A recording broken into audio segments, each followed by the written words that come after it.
एक सिंप्लीफिकेशन या सरलीकरण का प्रश्न है। करणी में 12, करणी में 12, करणी में 12, करणी में 12 अनंत तक, इसका मान कितना होगा? तो लगाएंगे तो बहुत टाइम लगेगा। इसमें सिंपल अगर करणी में इस तरह से दिया हो अनंत तक, तो इसका मान सीधे करणी हटा के यही नंबर होता है, यानी इसका वैल्यू होता है 12।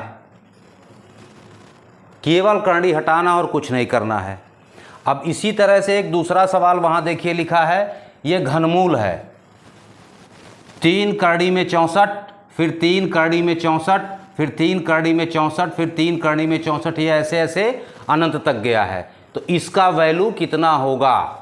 इसका वैल्यू ज्ञात करने के लिए यहाँ 3 दिया है, तो हम 2 करके स्क्वायर रूट निकालेंगे। तो इसका वैल्यू क्या हो जाएगा? सिंपल इसी का हम क्या निकालेंगे? Square root.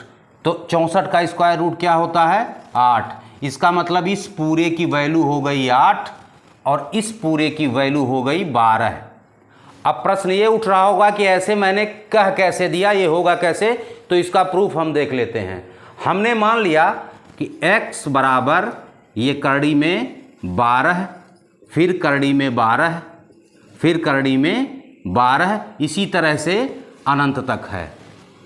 तो अब ध्यान दीजिए, इसको हम ये भी लिख सकते हैं x बराबर करणी में 12, और इतना आप देखिए ये फिर अनंत तक है, तो ये यक्स के रूप में हम लिख सकते हैं। हमने मान लिया क्योंकि अनंत में से एक निकाल देंगे कोई फर्क नहीं पड़ेगा।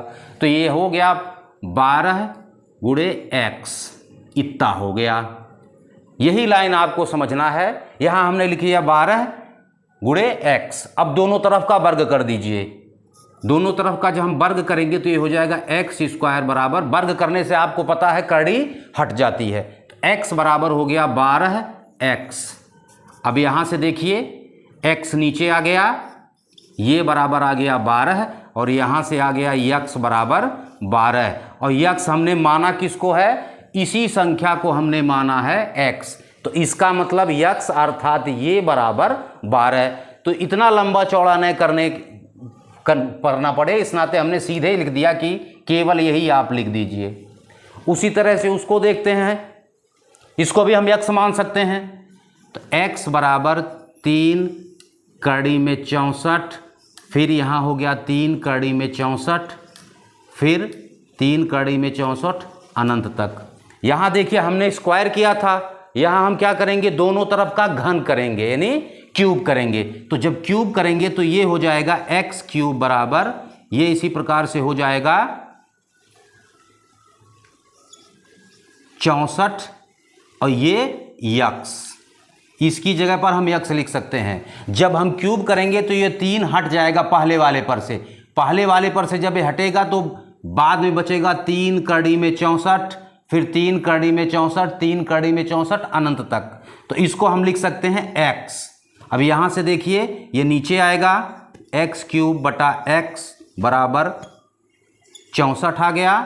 यहाँ से आ गया x स्क्वायर बराबर 64। अब वर्गमूल जब हम लेते हैं तो x बराबर 8, ये प्लस माइनस 8 होता है, लेकिन हम पॉजिटिव वैल्यू लेंगे क्योंकि करणी में माइनस नहीं होता है। तो आशा करता हूं कि इस प्रश्न को आप लोग समझ गए होंगे। अब जब कभी ये आएगा तो आपको सिंपल करना है कि ये जो यहाँ लिखा है स्क्वायर, अगर ऐसे स्क्वायर रूट लिखा है तो ये नंबर जो होगा यही आंसर होगा, और यहाँ अगर इस टाइप का लिखा हो तो जो ये नंबर होगा उसी का आप स्क्वायर रूट निकाल लेंगे।